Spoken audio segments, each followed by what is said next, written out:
Hi Guy.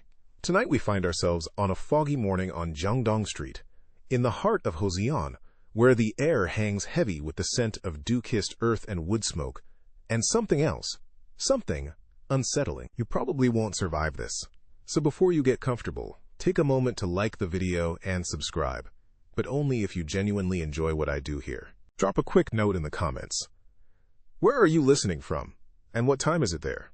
Now dim the lights, maybe turn on a fan for that soft background hum, and let's ease into tonight's journey together. You trudge through the pre-dawn mist, the stones slick beneath your straw sandals, authentic by the way, not those cheap tourist knockoffs you saw at the Namdemon market last week.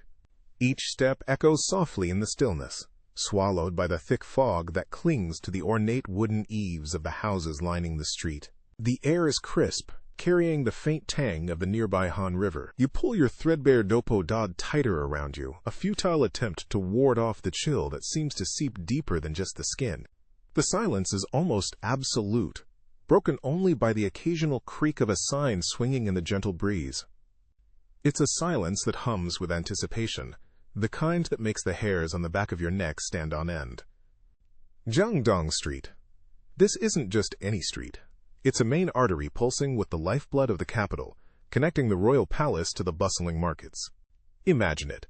During the day, this street would be teeming with life. Merchants hawking their wares, government officials hurrying to their posts, scholars deep in debate, children chasing stray dogs. A vibrant tapestry of Joseon life, woven together on this very street. Fact. Jiangdong was a hub for political and social activity. Think of it as the Times Square of its day, minus the flashing billboards, of course. Right now, though, it's deserted. An empty stage waiting for the day's performance to begin. But there's a different kind of drama unfolding this morning, something that lurks just beneath the surface of the fog. The year is, well, let's just say it's a year when Confucianism is the official jam, and that little brush with Christianity a few decades back is just a rumor whispered in hushed tones behind closed doors. A time of strict social hierarchies, intricate rituals, and a deep reverence for tradition. A time when the king's word was law, and the whispers of court intrigue could mean life or death. Tidbit. Joseon scholars held yearly debates on Confucian principles. Imagine these epic rap battles of philosophy, but with flowing robes and significantly less beatboxing. Historians still argue about just how much influence these debates had on actual policy. Some say they were just intellectual exercises. Others claim they shaped the very fabric of Joseon society. The jury's still out on that one.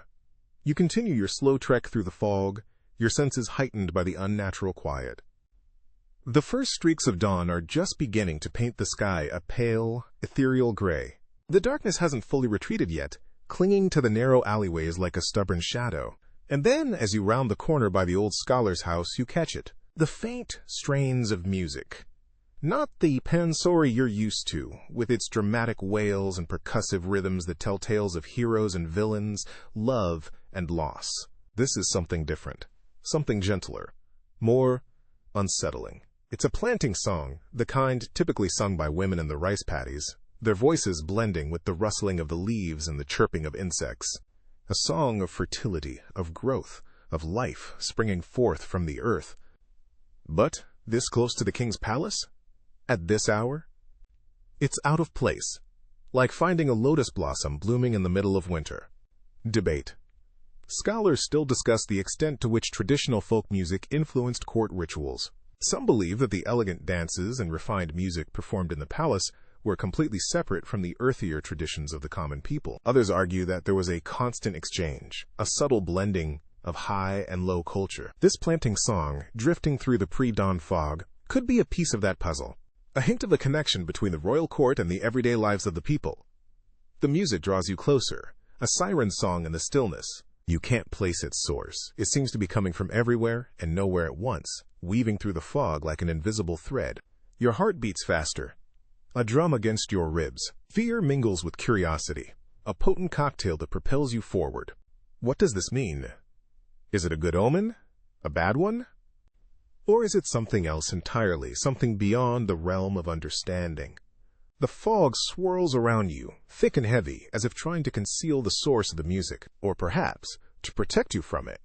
You take another step, and then another, drawn deeper into the heart of the mystery. The song grows louder, clearer, more insistent, and you realize, with a chilling certainty, that you're not alone on Jeondong Street this morning. Something is watching you, waiting for you, and the dawn, beautiful and terrifying, is about to break. The music draws you closer, a moth to a very traditional flame. It's a haunting melody, carried on the damp night air, punctuated by the rhythmic splash of water and the soft grunts of exertion. Through the swirling mist, clinging to the neon-lit storefronts of Jeongdong Street, like some misplaced fog bank, you see them. A group of women, not the court ladies you might expect in silks and elaborate coiffures, but commoners in rough-spun hanbok the color of earth and sky. Their faces are obscured by the mist, making them seem less like real people and more like figures in a dream. They sway rhythmically, their movements as synchronized as the swaying rice stalks they mimic, planting seedlings in what appears to be a freshly plowed patch of earth. Asterisk on Jeongdong Street. Right there between a 24-hour convenience store and a flashing karaoke bar. It's a jarring juxtaposition, a historical hiccup in the modern cityscape. The air smells strangely of wet earth and something subtly metallic, like the scent of a freshly sharpened blade. Among them moves a young man not participating in the planting but watching intently. He's lean and wiry, dressed in simple clothing that blends with the shadows. His eyes, however, are sharp and alert, taking in every detail, every movement, every flicker of emotion that manages to pierce the misty veil. This is the storyteller's apprentice, Lee Hyun, a name you'll want to remember because, let's be real, not someone has to survive this historical remix. He doesn't seem particularly surprised by the anachronistic rice paddy that sprung up in the middle of Seoul. In fact, he seems almost resigned, maybe even a little bored. He shifts his weight from one foot to the other, stifling a yawn behind a hand that looks far too calloused for someone so young. He carries a small, worn leather satchel slung across his shoulder, its contents a mystery for now. Occasionally, he'll reach into it and pull out a small, smooth stone, turning it over and over in his fingers as if seeking answers in its cool, unyielding surface. His gaze drifts from the women to the street beyond, to the bewildered faces of passers-by, their phone cameras flashing like fireflies in the mist. He doesn't seem to judge them, their confusion. He just observes, his expression unreadable. Lee Hyun's job isn't just entertainment, although he's certainly capable of weaving tales that can hold an audience captive for hours. No, his role is far more significant than that. He's a keeper of history, a living library, a very nervous, sleepy library at this hour, who must pass on the tales, the legends, the truths and half-truths that make up the tapestry of Joseon. He carries within him the weight of generations, the echoes of voices long silenced. He's a vessel for the past, navigating a present that seems determined to erase it. He remembers his master's words, spoken just hours before, as the first tremors of this anomaly began to ripple through the city. The stories, Hyun, they are not just words. They are the bones of our ancestors, the blood that flows through our veins. They are the very ground beneath our feet. Do not let them be forgotten.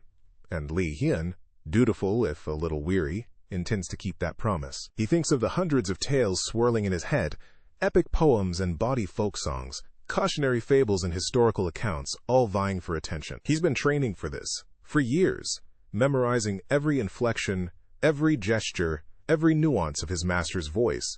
He can mimic the thunder of hooves on a battlefield, the whisper of lovers in a moonlit garden, the crackling of a winter fire. He can bring to life kings and beggars, scholars and shamans, warriors and poets, all with a shift of his voice, a flick of his wrist. But what good are those stories now, in this disjointed reality? Will anyone even listen?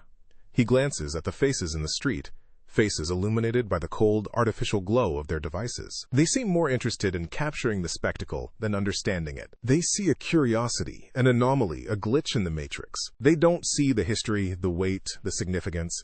He wonders what his master would make of all this. The old storyteller, with his twinkling eyes and booming laugh, his endless repertoire of tales and his unwavering belief in their power. He would probably find a story in it, Lee Hyun thinks. He would find the thread of narrative that connected this bizarre present to the past, It seemed so determined to distort. He remembers the debates they used to have, late into the night, huddled around a flickering oil lamp, about the role of oral tradition in preserving Joseon history. The scholars, with their scrolls and their brushstrokes, scoffed at the stories, dismissing them as mere entertainment, unreliable and prone to embellishment. But his master would argue passionately, insisting that the stories held a deeper truth, a truth that couldn't be captured in ink and paper. The stories, he would say, they are the soul of our history. They are the whispers of the ancestors, reminding us who we are, where we came from, and where we are going. And now, here, on Jeongdong Street, surrounded by the ghosts of the past and the distractions of the present, Li Huin wonders if his master was right. He wonders if the stories, the ones he carries within him like precious jewels, can bridge the gap between these two worlds, can make sense of the chaos. He wonders if he, a simple storyteller's apprentice, can somehow stitch the fabric of reality back together, one carefully chosen word at a time. He takes a deep breath, the scent of wet earth filling his lungs, and clutches the smooth stone in his hand a little tighter. He has a feeling he's going to need all the stories he knows, and maybe a few new ones, to navigate whatever comes next.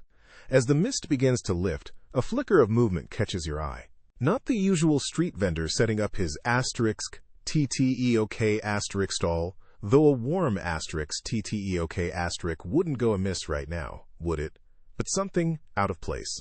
The swirling gray, thick enough moments ago to obscure the hand in front of your face, now thins to wispy tendrils, clinging to the eaves of the Hanok houses like shy ghosts. The pre-dawn air, crisp and carrying the scent of pine needles from the nearby mountain, does little to dispel the lingering chill that settles deep in your bones. It's a chill that has nothing to do with the temperature, and everything to do with the prickling awareness that you are not alone. The flicker again, sharper this time, at the edge of the alley where the shadows still cling stubbornly to the damp cobblestones. You strain your eyes, heart tapping a nervous rhythm against your ribs. Whatever it is, it's tall. Too tall to be a child playing hide-and-seek in the pre-dawn gloom. Too still to be a stray dog rummaging through discarded cabbage leaves. Then, as if birthed from the dissipating mist itself, a figure emerges. Tall and regal, draped in robes that shimmer like moonlight on water. The fabric flows and shifts, seemingly defying the gentle breeze that rustles the leaves of the nearby ginkgo tree. It's a color you can't quite place, a shade somewhere between the deep indigo of the twilight sky and the ethereal silver of the rising moon. His face, partially obscured by the wide brim of a gat, is sharp and angular, with eyes that gleam with an unnerving intelligence. They hold a spark of amusement, a hint of something ancient and unknowable. This isn't a mortal. This is a *dokaibi true. The word echoes in your mind, a whisper of folklore passed down through generations. A goblin, some might say. But goblin doesn't quite capture the blend of awe and pants-wetting terror they inspired in ancient Koreans.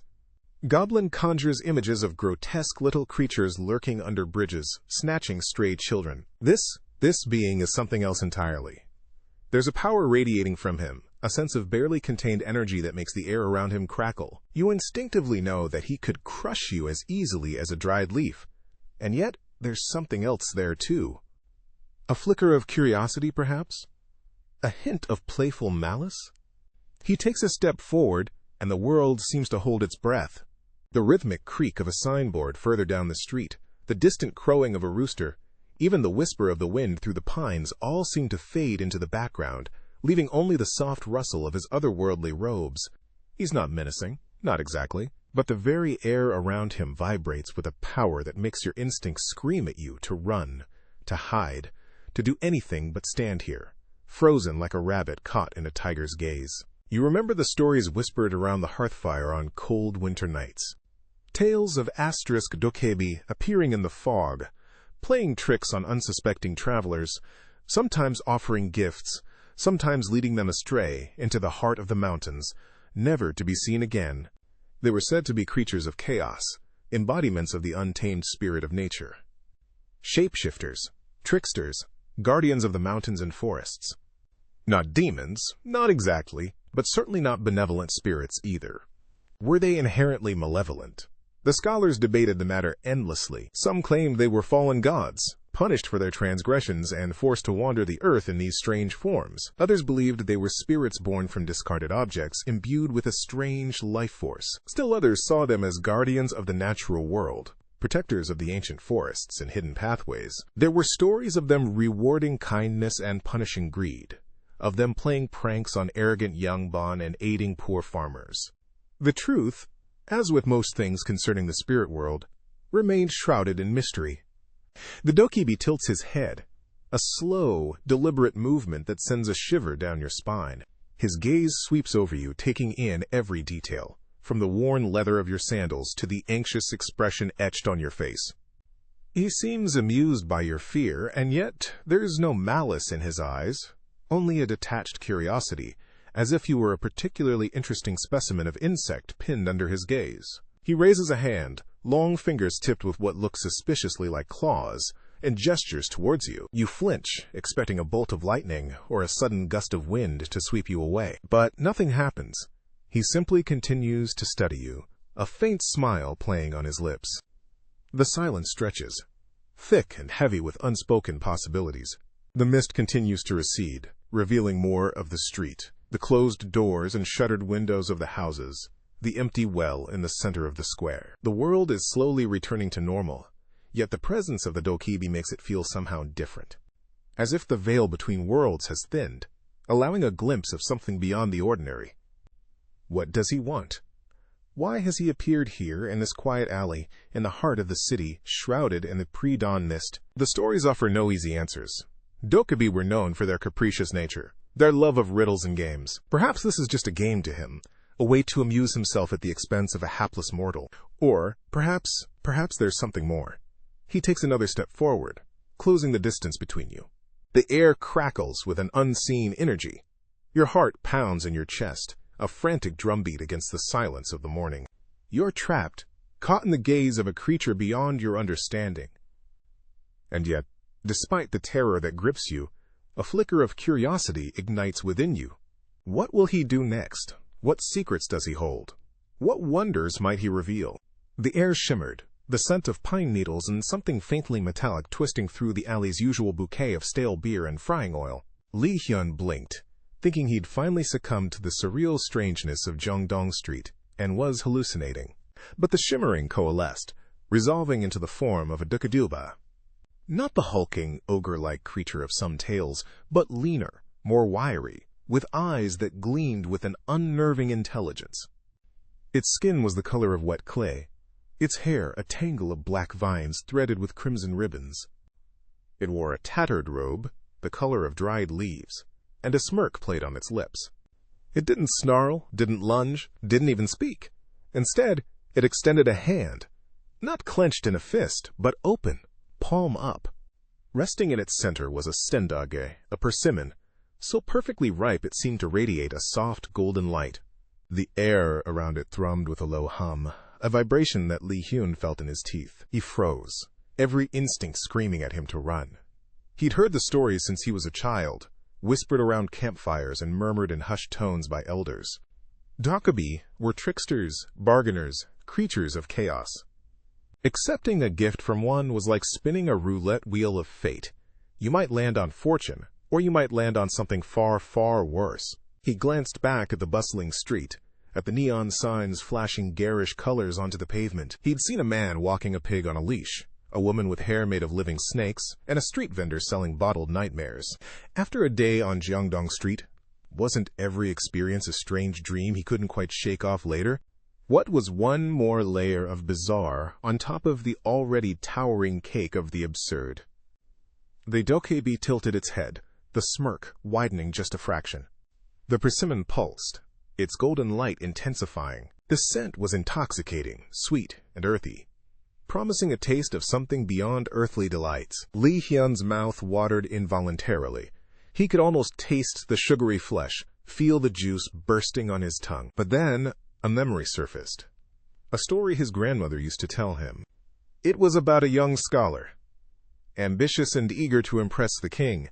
He'd encountered a dokebi's offering a similarly enticing persimmon. Blinded by greed and the promise of otherworldly knowledge, the scholar accepted the fruit.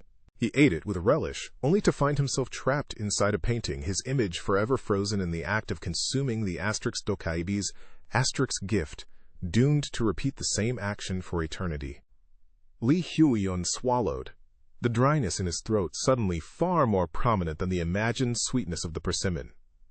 He looked into the Dokaibi's eyes, searching for a hint of malevolence, a flicker of deceit.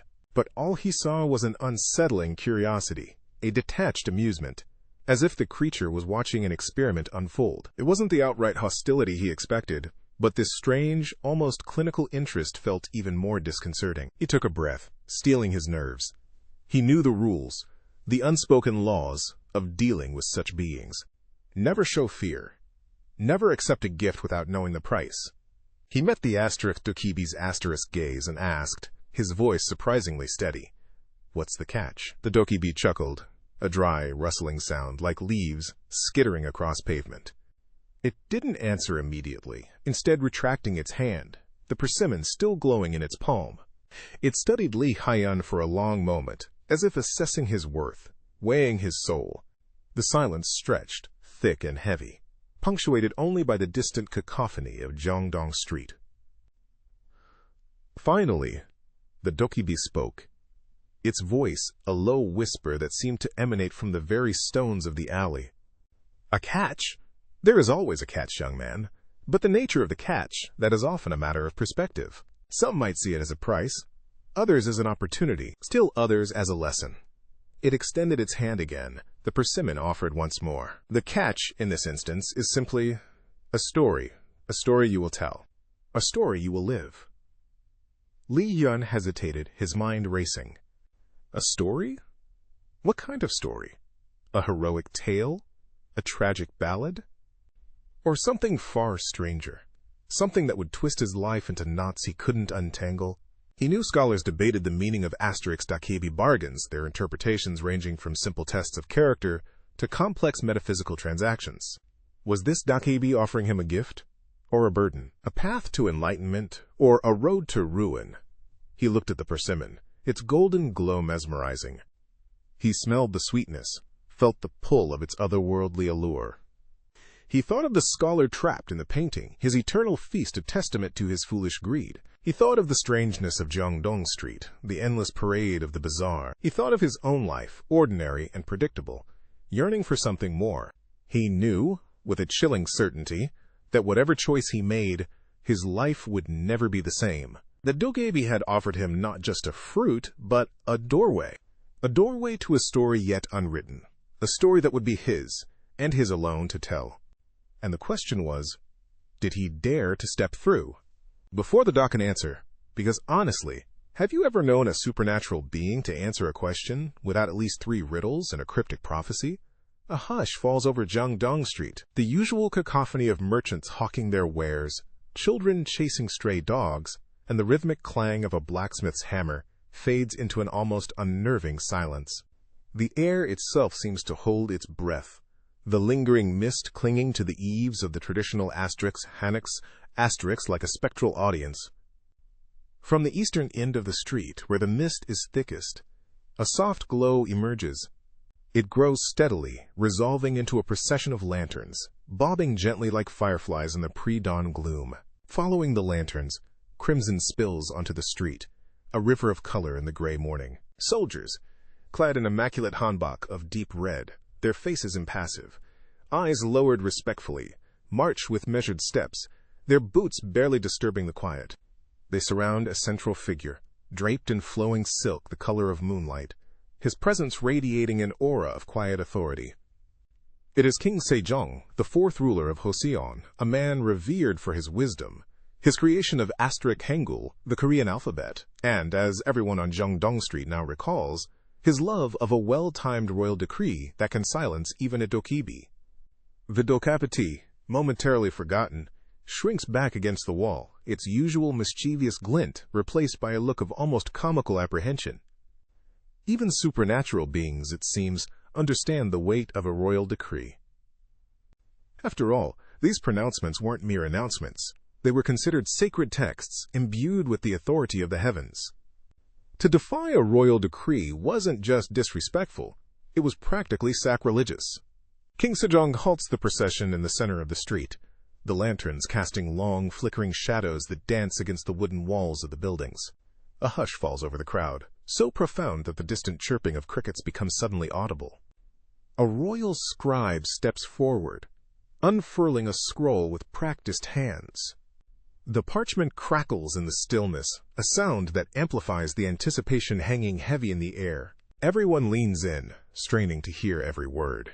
This is history unfolding before their eyes, a moment to be recounted to their children and their children's children.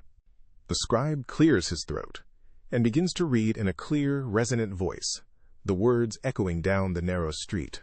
The decree starts with the usual flowery pronouncements of royal grace and divine blessings upon the populace. People exchange glances, their expressions ranging from bewilderment to mild amusement. King Sejong's decrees were usually about matters of state, weighty pronouncements on taxes, trade, or perhaps the occasional treasonous plot. Honestly, even a decree about taxes or treason, topics that usually sent shivers down the spines of common folk, would be less bizarre than what was unfolding on Jiangdong Street right now. A doki had just materialized, demanding tribute in the form of riddles and stories, and now the king himself had arrived for what? The scribe continues, his voice rising and falling, with the cadence of the formal language. The flowery pronouncements give way to the heart of the matter, and the crowd collectively gasps. The king's decree is not about taxes or treason, or even the strange appearance of a mischievous dokibi in their midst. It is about a rice planting competition. Yes, a rice planting competition. The decree outlines, in meticulous detail, the rules and regulations of this royal contest. It specifies the size of the plots, the type of rice to be used, the judging criteria, yield, quality, and, oddly enough, aesthetic appeal, and the grand prize, a year's worth of rice and the coveted title of Royal Rice Champion.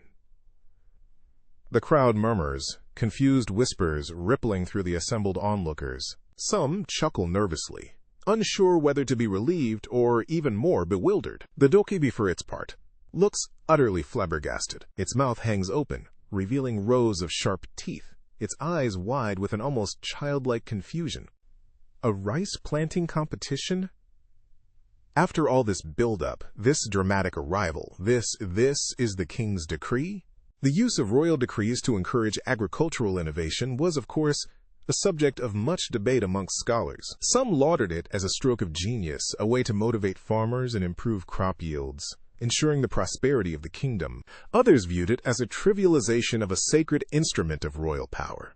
Decrees, they argued, should be reserved for matters of national importance, not for organizing farming contests. Still, there was no denying the effectiveness of such pronouncements. The prospect of royal recognition, combined with the very real incentive of a year's supply of rice, could spur even the most reluctant farmer into action. The scribe finishes reading, carefully rolls up the scroll, and bows low to the king. Sejong, his face serene, turns his gaze to the bewildered dokibi, a slight smile playing on his lips. The dokamain, still speechless, shrinks back further against the wall, looking like it would rather face 100 riddles than participate in a rice planting competition. The scene on Jiangdong Street, which moments ago had been fraught with tension and the expectation of something extraordinary, now had an almost absurdly mundane quality. The mist begins to dissipate, revealing the early morning sunlight, which bathes the street in a golden glow, highlighting the absurdity of the situation. A king, a dokibi, and a rice planting competition.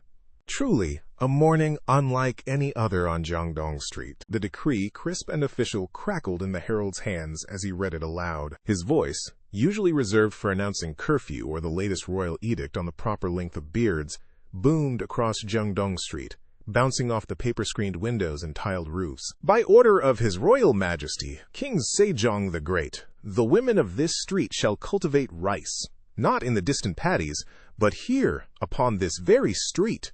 This shall be a tribute to the earth's boundless fertility, and a competition to determine who among you possesses the greenest thumb and the greatest devotion to the land. Li Hyun, perched precariously on a wobbly stool outside his tea house, rubbed the sleep from his eyes. He'd been dozing, lulled by the afternoon sun and the rhythmic click-clack of a giseng slippers further down the street. Now, fully awake, he stared at the herald as if the man had sprouted a second head. Rice? On Jiangdong Street? This wasn't how stories usually began. This wasn't even how reality usually began. He'd heard tales of eccentric kings, of course. There was the one who insisted on wearing only yellow silk robes, another who believed he could communicate with sparrows. But this was a new level of unusual. The women of Jiangdong Street, initially as bewildered as Li Hyun, began to stir. They emerged from their houses, wiping flour-dusted hands on their aprons, brows furrowed in confusion. Jiangdong Street was known for its vibrant tapestry of life, the silk merchants hawking their wares, the children chasing stray dogs, the aroma of kimchi and freshly brewed tea mingling in the air.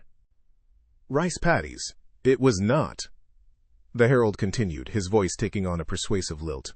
The woman who cultivates the most bountiful harvest shall receive a substantial reward from the royal coffers. And furthermore, he added, lowering his voice conspiratorially, His Majesty has hinted at a reduction in rice taxes for those who demonstrate exceptional diligence. That last bit, the mention of reduced taxes, was like a magic spell. Suddenly, the air crackled with a different kind of energy. Rice taxes in Joseon were no laughing matter. They were the lifeblood of the kingdom, the sustenance of the royal court, and the bane of every peasant's existence. A reduction, however small, could mean the difference between a meager winter and a slightly less meager one. It could mean new shoes for the children, an extra blanket for the elderly grandmother, maybe even a celebratory bowl of beef at the next market day. The women, spurred by the promise of royal favor and the very real possibility of lighter taxes, began to buzz with activity. The initial confusion melted away, replaced by a determined glint in their eyes. They started gathering tools, hoes, spades, and wooden buckets. The street, moments before a vibrant hub of commerce and gossip, was rapidly transforming into a makeshift agricultural field.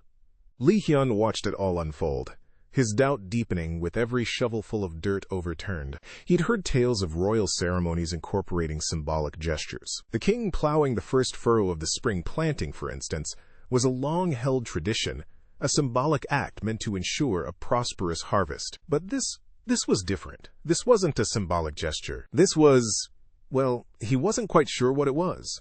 He recalled a story he'd once heard about a king who demanded his courtiers wear bird feathers in their hats to demonstrate their loyalty. The feathers, it turned out, were meant to attract good luck, not simply to showcase fealty. Perhaps this rice planting had some hidden meaning, some deeper significance that escaped his understanding. As the women began to plant, their movements surprisingly synchronized. Despite the impromptu nature of the task, Li Hyun sipped his tea, his mind racing. The debate about the role of royal incentives in shaping agricultural practices was a constant one in the tea houses and taverns of Hanyang. Some argued that the king's rewards and punishments were essential for motivating farmers and ensuring the kingdom's food security.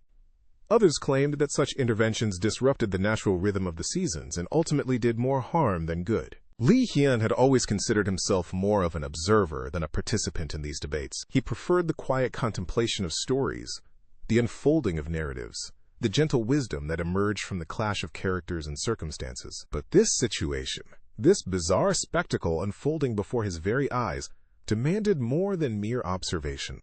It demanded explanation. It demanded a story. He watched as the women, their skirts tucked up, their hands calloused but steady, planted the rice seeds with a newfound vigor. He listened to their chatter, a mix of complaints about the unexpected task and excited whispers about the potential rewards. And as he listened and watched, a story began to take shape in his mind. A story unlike any he had told before. A story about a king, a street, and a handful of rice seeds that held the promise of both bounty and bewilderment. The sun dipped lower in the sky, casting long shadows across Jiangdong Street, now a patchwork of freshly turned earth. The air, thick with the scent of damp soil, carried the whispers of the women, the rustle of leaves, and the quiet murmur of Li Hyun's voice as he began to weave his tale. A tale of doubt, of hope, and of the strange, unpredictable ways of kings and kingdoms. A tale that, like the rice seeds planted in the unlikely soil of Jiangdong Street, held the potential to grow into something extraordinary. The women, their hands calloused but sure, pushed the seedlings into the rich earth of Jiangdong Street. The air, thick with the humidity of a late summer afternoon, hung heavy around them. The only sounds the rustle of their hanbok and the gentle thud of earth being packed around fragile roots. Then it started.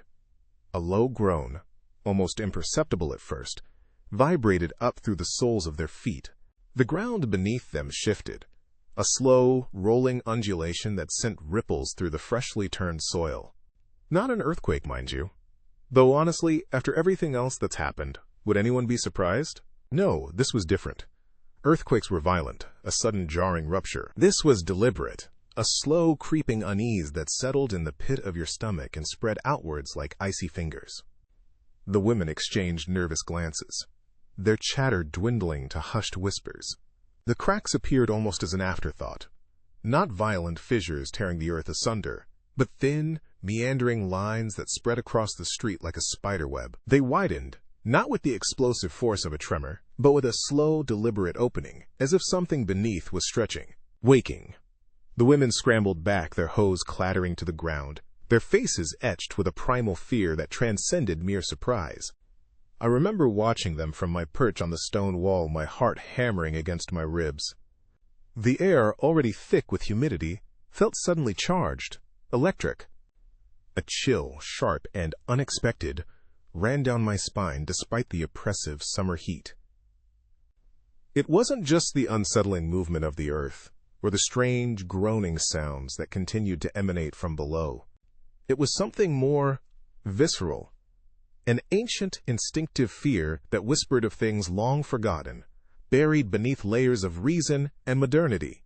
A story flashed through my mind, a tale whispered by my grandmother on long winter nights, huddled around the warmth of the ondol.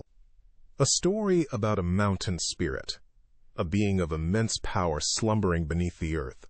A village, nestled at the foot of the mountain, had prospered for generations, its people living in harmony with the land, respectful of the unseen forces that governed their world. Then came progress, in the form of a new road, a grand construction project meant to connect the village to the wider world. The villagers, eager to embrace the promise of modernity, began to excavate the mountainside, heedless of the ancient warnings. They disturbed the slumbering spirit, and the mountain, angered by their intrusion, swallowed the village whole. Houses, people, livestock, all vanished in a single night, leaving behind only a gaping chasm where the village once stood. My grandmother's voice, raspy with age, echoed in my ears. "The earth whispers, Huna," she'd said, her eyes gleaming in the firelight. "Listen to it. Respect it, for it holds power beyond our understanding." The farmers, of course, knew the earth. They lived by its rhythms, understood its moods. They knew the best time to plant, the best time to harvest, the signs that foretold a good season or a lean one. They knew the soil, its texture, its composition, its secrets. They understood the delicate balance that existed between the human world and the natural world. And they knew, instinctively, that something was wrong. The women, still huddled together, their faces pale, began to murmur amongst themselves. Words like Yongwang, Dragon King, and Sanshin, Mountain God, were whispered, laced with fear and reverence. These weren't just stories, not mere superstitions to be dismissed with a scoff. These were deeply ingrained beliefs, passed down through generations, a reflection of a worldview that acknowledged the power and agency of the natural world. The debate about the influence of animistic beliefs on Joseon culture raged even then, amongst the scholars and the Yangban, the elite class. Some dismissed them as outdated relics of a more primitive age, obstacles to progress and enlightenment. Others, however, recognized the deep connection these beliefs fostered between the people and the land, the inherent respect for the natural world that underpinned Joseon society. It was a complex tapestry, woven from Confucian principles, Buddhist philosophy, and the enduring threads of indigenous shamanistic traditions. And at that moment, standing on the shifting earth of Jiangdong Street, I felt the undeniable power of those ancient beliefs, a power that transcended logic and reason. The groaning beneath our feet intensified, and the cracks in the earth widened, revealing glimpses of darkness below. The air grew heavy, oppressive, charged with an energy that prickled my skin. The women began to pray, their voices rising in a chorus of pleas to the unseen forces they believed governed their world. And I, caught between the world of reason and the world of myth, could only watch and wait, wondering what secrets the whispering earth was about to reveal. From the cracked earth emerged a dragon. Not the fire-breathing, gold-hoarding kind you find in Chinese myths, though a little gold wouldn't go amiss right now, would it? But a Korean dragon, sleek and sinuous, scales shimmering like jade. It rose from the fissure, as if born of the earth itself, the fractured soil clinging to its serpentine form for a moment before falling away like dust. Its body, long and graceful, moved with a fluid power that belied its immense size.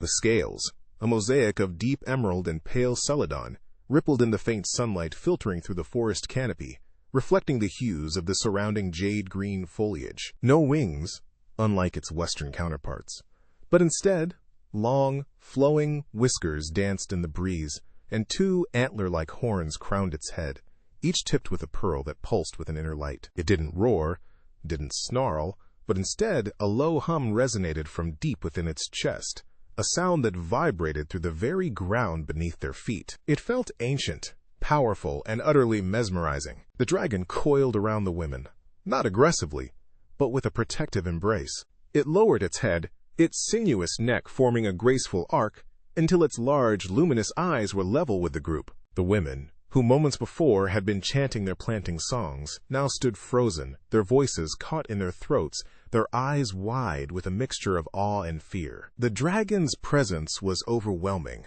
a physical manifestation of the legends they had heard whispered around crackling fires on cold winter nights. Yet there was no malice in its gaze, only a deep, almost sorrowful understanding. It seemed to be drawn to the planting songs, its eyes half closed as if it's listening to something only it can hear.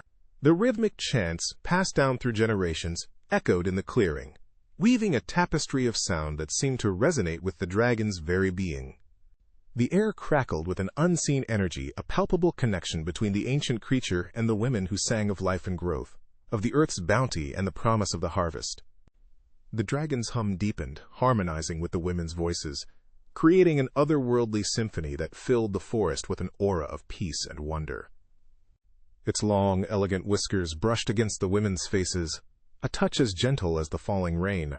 The scent of pine needles and damp earth clung to its scales, mingling with the sweet fragrance of the wild azaleas blooming nearby. The dragon's coils tightened ever so slightly, not constricting, but reassuring, a silent promise of protection in the face of the unknown. Li Hyun, torn between recording this historical anomaly and hiding behind the nearest kimchi pot, whispered a prayer to the mountain spirits for guidance, or at least a quick getaway. He had his camera, a clunky, outdated thing, clutched in his trembling hands. His mind raced. This was it. The scoop of a lifetime. Proof of the legends, the whispered myths, the fantastical stories his grandmother used to tell him as a child. He could see the headlines now. Dragon discovered in Korean forest. Myth becomes reality. He could be famous, rich, finally escape the shadow of his perpetually disappointed father. But his journalistic ambitions warred with a primal, overwhelming fear. This was a dragon, a mythical creature of immense power. He'd read enough stories to know that things didn't always end well for those who crossed paths with such beings. What if it wasn't as benevolent as it seemed? What if the protective embrace turned into a crushing hug? His gaze darted towards the nearest kimchi pot, a large, earthenware vessel half buried in the ground to keep its contents cool. It wasn't much, but it was something. He could hide, maybe. Just maybe, the dragon wouldn't notice him. He closed his eyes, his lips moving in a silent prayer to the mountain spirits, the ancient protectors of these lands. It wasn't particularly religious, but desperate times. "Please," he whispered, his voice barely audible above the chanting and the dragon's low hum. "Please, either get me out of here or give me the courage to stay." He opened his eyes again, his gaze flitting between the magnificent creature and the tempting refuge of the kimchi pot. The symbolic interpretation of dragons in Joseon culture swirled in his mind. Were they truly benevolent bringers of rain and prosperity, guardians of the water and mountains? Or were they capricious entities, capable of both great kindness and terrible destruction? He remembered his grandmother's stories, tales of dragons rewarding the virtuous and punishing the wicked. Was he virtuous enough? Had he offered enough soju to the ancestors lately? The weight of his ancestors' potential judgment pressed upon him, adding another layer to his already complex internal debate. He swallowed hard, his hand tightening on his camera. He had a decision to make, a decision that could either make his career or end his life. The earth, still warm from the dragon's passage, pulsed beneath a blanket of freshly turned soil. The women, their hands stained the rich brown of the paddies, had finished their planting. Each seed, nestled carefully into the prepared beds, held the promise of the coming harvest. Jiangdong Street, normally a bustling thoroughfare of commerce and gossip, was now an expanse of meticulously plotted fields, a testament to the enduring spirit of these women. They had reclaimed this space, transforming it into a symbol of hope amidst the surreal. Then it started. Not the gentle, gradual unfurling of tender shoots one expects from newly sown rice, but something else. An accelerated burgeoning, a visible stretching and thickening of stalks, a riotous explosion of green erupting from the stones. The rice plants, nourished by some unseen force, grew at an unnatural pace, their leaves unfurling like emerald banners in a silent, verdant army. The air, thick with the scent of damp earth and the sweet, grassy aroma of new growth, vibrated with an almost palpable energy. This was no ordinary growth. This was a miracle unfolding before their very eyes.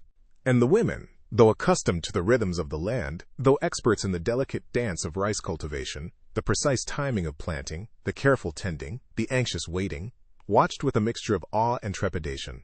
They knew, instinctively, that this transcended the natural order. They had planted the seeds, yes, but something else, something more, was at play. The timing, for one, was impossible. Rice was a demanding crop, its life cycle a carefully orchestrated symphony of sun and water, soil and season.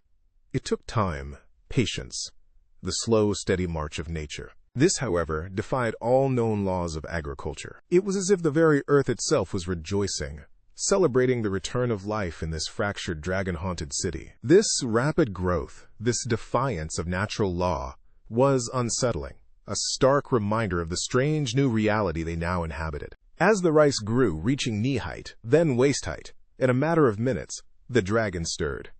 It had coiled itself around the central clock tower, its massive form a shimmering, iridescent spiral against the bruised sky. Now it began to move, uncoiling with a slow, deliberate grace that belied its immense size. It weaved its way through the rapidly growing rice paddies, its movements strangely mirroring those of the planting women, the rhythmic swaying of its body echoing the sweep of their arms as they sowed the seeds, the gentle dip of its head mimicking their bowed postures as they tended the young plants. It was a dance, a strange and beautiful ballet of scales and song, of earth and sky, of destruction and creation. The dragon, a creature of myth and legend, a being often associated with devastation and chaos, was now participating in an act of creation, a bizarre pantomime of agricultural practice. The very creature that had shattered their city was now seemingly nurturing its rebirth. It was known, in the whispers passed down through generations, that dragons held dominion over water and weather, the lifeblood of any successful harvest. They were bringers of rain, guardians of rivers and springs. But this was different. This was a direct, intimate interaction with the land, a tangible display of power that went beyond the mere manipulation of the elements. This was the dragon, a creature of immense power, participating in the very act of life itself. Li Hyun, clutching his notebook, his hand trembling slightly, watched the surreal spectacle unfold. He scribbled furiously, his pen barely keeping pace with the extraordinary events before him. He knew, with a certainty that settled deep in his bones, that this was it. This was the story, his magnum opus, the culmination of a lifetime spent chasing whispers and rumors, seeking the truth hidden beneath layers of myth and folklore. Or perhaps, he thought grimly, as the dragon's shadow fell over him, it would be his final entry. Either way, it was going in the book. He considered the scene, the intertwining of the mythical beast and the mundane act of planting rice. He'd spent years researching the relationship between mythology and agricultural practices, poring over ancient texts, interviewing farmers and shamans, seeking the connections between the stories people told and the way they lived their lives. He knew that dragons, in many cultures, were associated with fertility, with the life-giving waters that nourished the crops. They were both feared and revered, destroyers and creators. He'd written countless papers on the subject, exploring the ways in which these ancient beliefs shaped agricultural practices. how the rhythms of the seasons and the cycles of planting and harvest were woven into the fabric of myth and legend. But all his research, all his theories, paled in comparison to the reality unfolding before his eyes. This wasn't just a symbolic representation of the dragon's power over nature. This was a direct physical manifestation of that power. This was the myth made flesh, the legend come to life. He wrote about the unnatural speed of the rice growth, the way the stalks thickened and the leaves unfurled in a matter of minutes. He described the dragon's movements, the way it seemed to mimic the actions of the planting women, its sinuous body weaving through the burgeoning rice paddies like a farmer tending his fields. He tried to capture the feeling of awe and wonder, the sense of the uncanny that permeated the air. He wrote about the women, their faces etched with a mixture of hope and fear, their hands still stained with the earth they had worked, their eyes fixed on the impossible scene unfolding before them.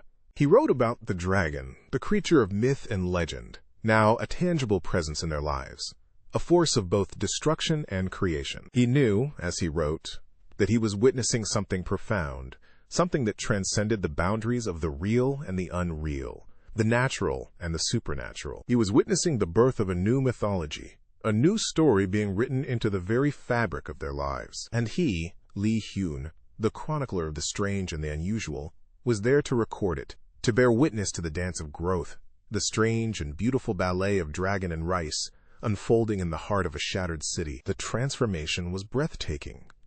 Hours compressed into a flickering montage of growth, a silent film played out under the moonlight. The rice stalks, moments ago a vibrant green, now bowed under the weight of ripened grain, a sea of shimmering gold stretching as far as the eye could see. Each grain seemed to hold the very essence of the sun, radiating a warm, ethereal glow. The air, thick with the scent of the coming harvest, carried a sweetness that hinted at the feasts to come, feasts of thanksgiving and celebration for this miraculous bounty. Zhangdong Street, normally bustling with the mundane activities of daily life, now lay bathed in an otherworldly luminescence. A golden carpet rolled out for the heavens. This was a harvest unlike any seen before, a harvest born not of seasons and toil, but of magic and the breath of a dragon. The magnificent creature, the source of this wondrous event, circled the now golden field one last time. Its scales, usually the color of jade and emerald, shimmered and shifted, reflecting the golden light like 1,000 tiny mirrors. A deep, resonant rumble, a sound of profound satisfaction, emanated from deep within its chest, echoing through the silent street. It was a sound of contentment, of a task completed, a promise fulfilled. Then, with the slow grace of a setting sun, the dragon began to descend. The earth, as if welcoming a prodigal child home, opened once more.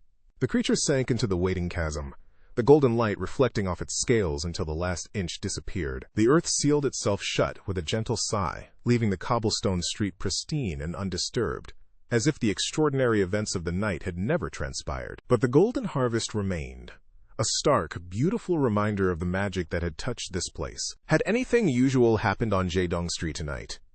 The overflowing rice paddies, shimmering under the moonlight, answered with a resounding no. The very air hummed with the residual magic, a silent testament to the dragon's visit.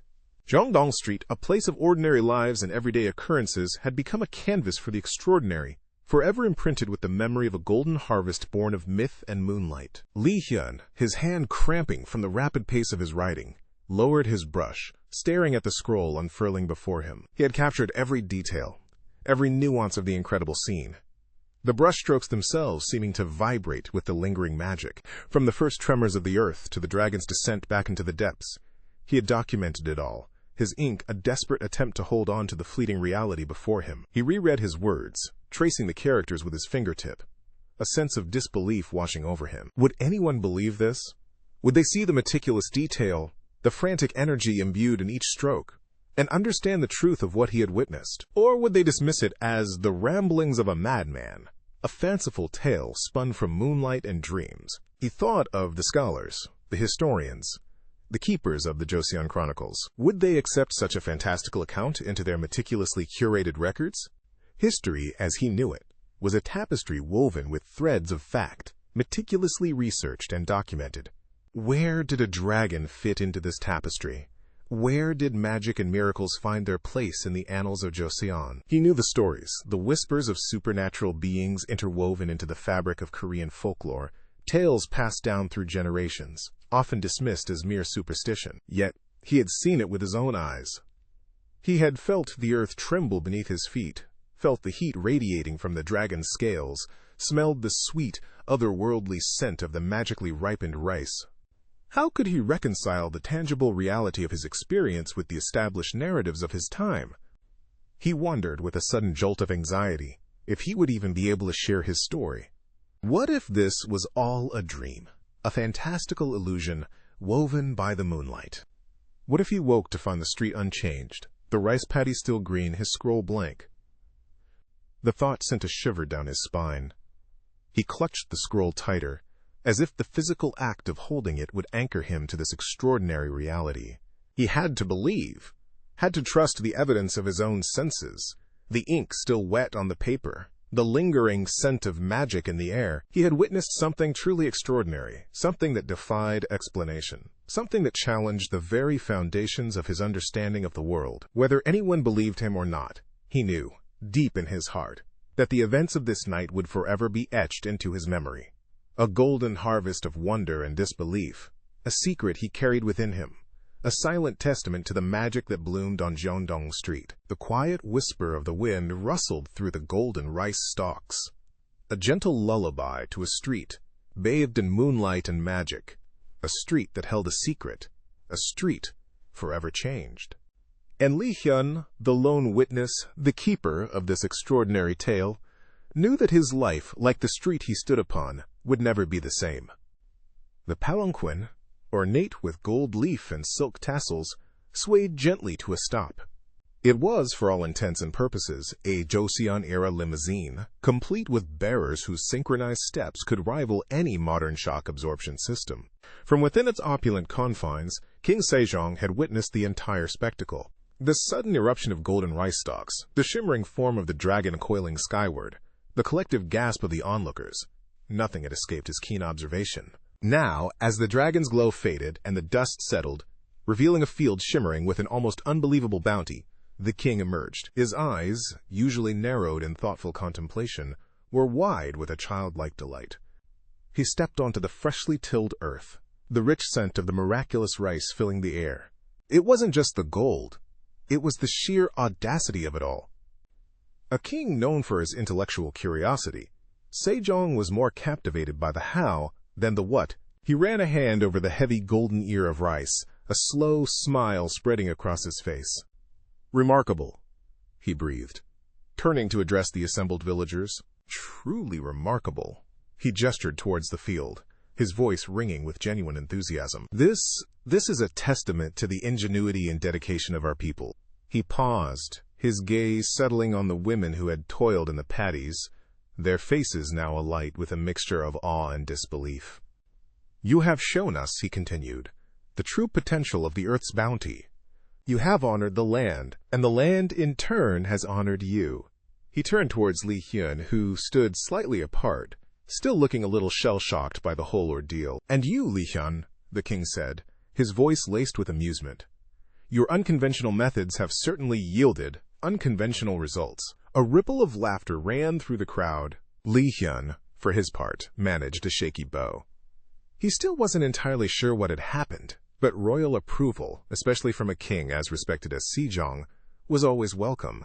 "For your service to the crown," Sejong continued, "and for demonstrating such innovative agricultural techniques, you shall receive a raise." And it was a substantial raise, if the widening of Lee Hyun's eyes was anything to go by. After all, dealing with rice paddy dakibi dragons was a hazardous occupation, and hazard pay, even in the Joseon dynasty, seemed entirely appropriate. The king's words were met with cheers. The women, still buzzing from the shock of it all, now found themselves showered with not just royal favor, but also literal sacks of gold, brought forward by the king's attendants.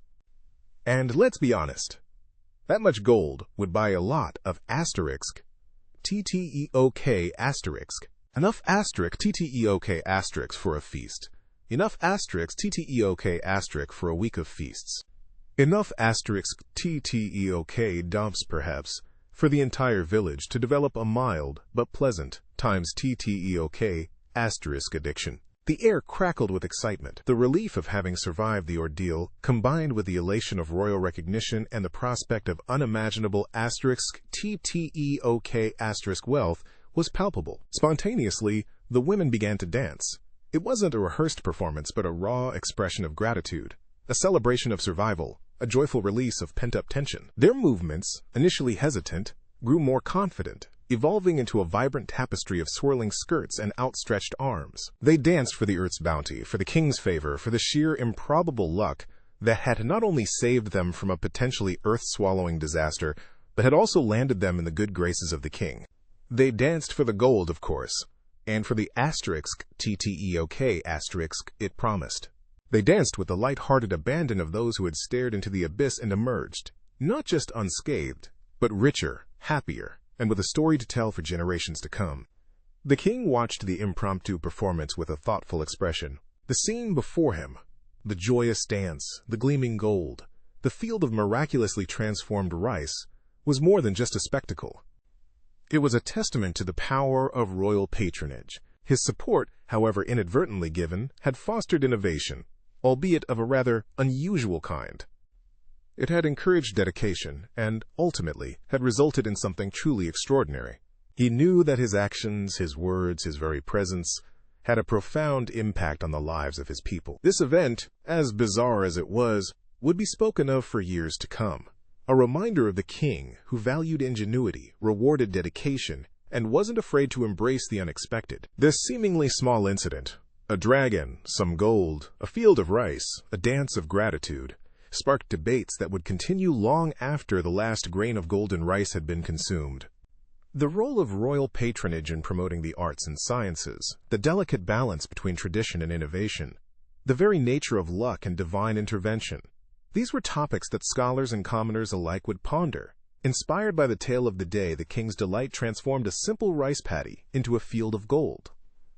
The king, observing the joyous scene, understood the power of such moments. They were the stories that shaped a nation, the legends that bound a people together. And sometimes, he mused, a little touch of the extraordinary was exactly what the kingdom needed. As the sun sets on Jiangdong Street, casting long shadows that dance with the remaining strains of music, Li Hyun, our suddenly wealthy storyteller's apprentice, takes a breath and picks up his brush. The ink, freshly ground, holds the scent of pine and soot, a familiar comfort in the gathering dusk. The street, moments before bustling with merchants hawking silks and spices, now settles into a quieter hum, the murmur of families sharing supper, the click of go stones against polished wood. Storytelling, you see, was a respected profession, a bridge between generations, a keeper of history and dreams. Li Hyun dips his brush, the hairs whispering against the smooth surface of the paper. He's not just recording events, no, he's painting a picture with words, weaving a tapestry of sound and emotion that will capture the heart and hold it captive. He records the tale not as a dry historical account, though honestly, after a day like this, wouldn't that be the strangest outcome? But as a story filled with wonder, terror, and the lingering scent of persimmon and wood smoke. The day, you see, had been anything but ordinary. Fortunes had shifted like grains of sand in a desert storm. Whispers of impossible things had solidified into undeniable truth. And a humble storyteller, my master, had found himself elevated to a position of, well, let's just say unexpected prosperity. But that, as they say, is another story.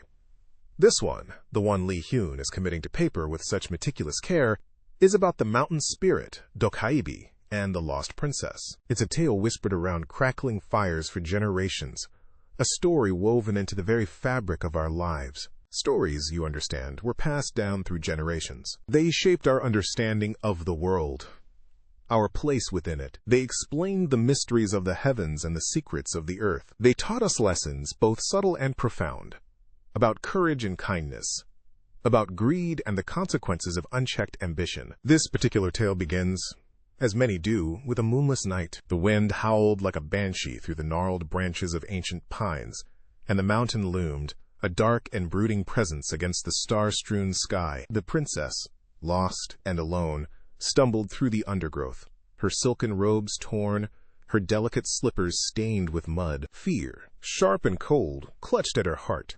Every rustle of leaves, every snap of a twig, sent shivers down her spine. She had wandered far from the palace gardens, lured by the promise of a rare and luminous orchid, said to bloom only under the light of the full moon. But the moon, tonight, was hidden, swallowed by the inky blackness of the storm clouds, and the princess, instead of finding the fabled flower, had found herself hopelessly lost in the heart of the mountain. Suddenly a figure emerged from the shadows. Tall and imposing, with glowing red eyes and a mischievous grin, it was Dokaibi, the mountain spirit. His laughter echoed through the trees, a sound that was both terrifying and strangely comforting. The princess, trembling, prepared to flee, but something in Dokaibi's gaze held her captive. He spoke then, his voice like the rumble of distant thunder, and offered her a choice. He could lead her back to the safety of the palace, but only if she agreed to answer his riddles. 3 riddles, he said, each more challenging than the last. If she succeeded, she would be returned unharmed. If she failed, well, let's just say the consequences were dire. The first riddle spoke of the wind, its unseen power, its ability to both caress and destroy. The princess, drawing on her knowledge of the ancient texts, answered correctly, her voice barely a whisper above the howling wind. The second riddle concerned the nature of time, its relentless march forward, its cyclical return. Again, the princess, her mind sharp despite her fear, found the answer hidden within the wisdom of her ancestors. The final riddle, however, was the most difficult of all. It spoke of the human heart, its capacity for both great love and unspeakable cruelty. This riddle, Dokaibi warned, could not be answered with mere words. It required a demonstration, a proof of the princess's understanding. And so the princess, faced with this ultimate challenge, made a choice that would determine not only her own fate, but also the fate of her kingdom. What that choice was, and the consequences that followed, are the heart of the story, the threads that bind it to the generations that have come before and the generations yet to be born. Li Hyun's brush dances across the paper, capturing the nuances of the princess's dilemma, the weight of her decision. He paints a vivid picture of the mountain, its dark and mysterious depths, and the spirit Dokaibi, both terrifying and benevolent. As he finishes the final stroke, a sigh escapes his lips. The story is complete, preserved for posterity, a testament to the enduring power of words. He carefully sets the brush aside, the scent of ink mingling with the lingering aroma of persimmon and wood smoke from the nearby village. The tale, now entrusted to the paper, will live on, passed down from parent to child, whispered around campfires under the watchful gaze of the moon. As you drift towards sleep, you hear the echoes of that tale, woven into the rustle of silk, the warmth of your *ondol* floor, and the quiet rhythm of your own breath. The princess's dilemma becomes your own, her choices echoing in the chambers of your heart. The mountain spirit, Dokaibi, becomes a familiar presence in your dreams, a reminder of the unseen forces that shape our lives. The enduring power of mythology, you see, lies not just in its ability to entertain, but in its capacity to shape our cultural identity. These stories, passed down through the ages, become a part of who we are, shaping our values, our beliefs, our understanding of the world, and our place within it. They connect us to our ancestors, to the land we inhabit, and to the shared human experience that transcends time and place. The story of the princess and the mountain spirit is not just a tale, it is a reflection of ourselves, a mirror held up to the complexities of the human heart. And as you drift deeper into sleep, you carry that story with you, a precious inheritance, a whispered promise of the enduring power of myth. Remember the rice planting festival? The singing women? Their voices weaving through the air, thick and sweet as honey wine? The suspiciously generous Nold away, all smiles and cryptic riddles, handing out blessings like rice cakes at a wedding?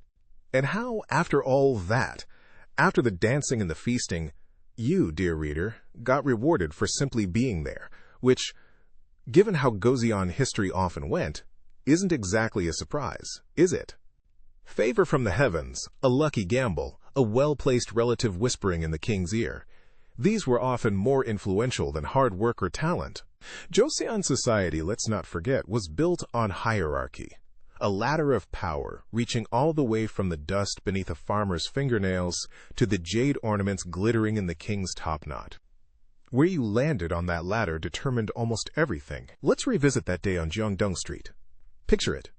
The early morning mist clinging to the eaves of the houses, the air still and heavy with the promise of rain. The distant strains of music carried on the breeze, hinting at the festivities to come. The quiet sense of something ancient stirring beneath the cobblestones, which, after a bowl of asterix bibimbap, given enough fermented goodness and enough spice, could honestly describe both Joseon and your digestive system. But this time, we shift our perspective. This time, the story isn't about the planting women, their movements as rhythmic and precise as the brushstrokes of a master calligrapher. It's not about the king, his face impassive beneath the weight of his crown, or our plucky apprentice, Lee Hyun, navigating the bustling streets with the wide-eyed wonder of a country boy in the capital. This time, the story is about the mountain, Bukhansan, the granite guardian of the capital. A name you'll want to remember because, trust me, someone has to be the stoic rock in this historical remix. A silent witness to the ever-shifting tides of human drama. Bukhansan, with its jagged peaks piercing the sky, its slopes cloaked in pine forests, a silent sentinel watching over the city nestled at its feet. Imagine the secrets held within those ancient rocks. The whispers of wind through the trees echoing tales of kings and conquerors, of farmers and poets, of all those who lived and breathed in the mountain's shadow. Historians still argue whether Bukhansan was more influential than some kings. Think about that for a moment. A mountain. More influential than a king. Consider this. Kings came and went, their reigns marked by triumphs and failures, their legacies etched in the annals of history. But the mountain remained. A constant, unwavering presence. A source of inspiration for artists and poets, a refuge for hermits and rebels, a silent judge of the human folly unfolding below. Its presence shaped the very landscape of the city, influencing its architecture, its defense, even the flow of its rivers.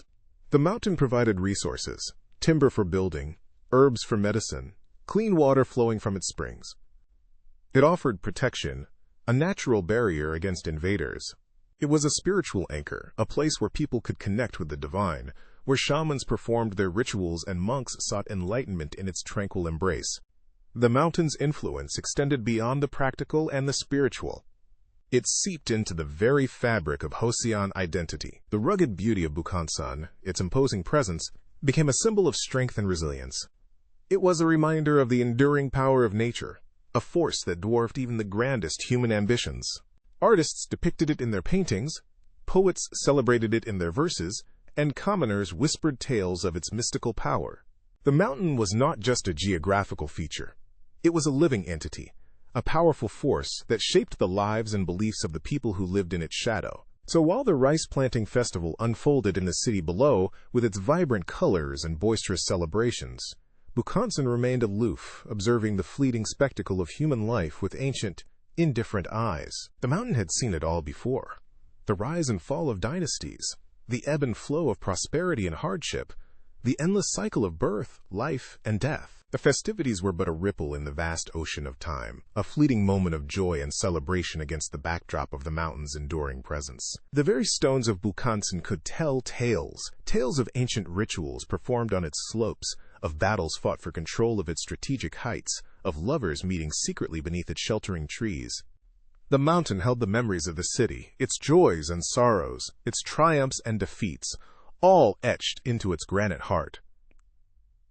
And while kings might issue decrees and generals might command armies, the mountain remained unmoved, a silent arbiter of fate, a timeless witness to the unfolding drama of human history. Think about the weight of that history.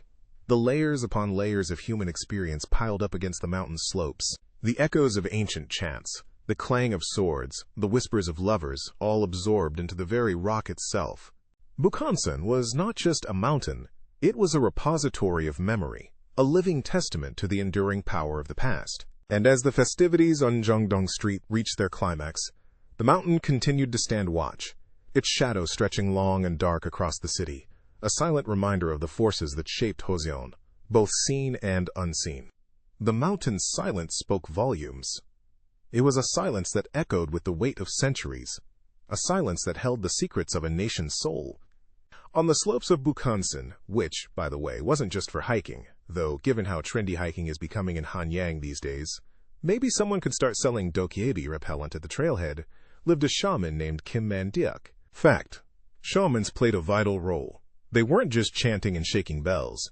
They were the keepers of ancient traditions, the bridge between the mundane and the spiritual. They held the community together, offering solace in times of hardship and guidance in times of uncertainty. Life in Joseon wasn't easy, and sometimes a little spiritual intervention was all that stood between you and utter despair. Kim Mandiak, with her weathered face and eyes that seemed to hold the wisdom of generations, was one such anchor for her community.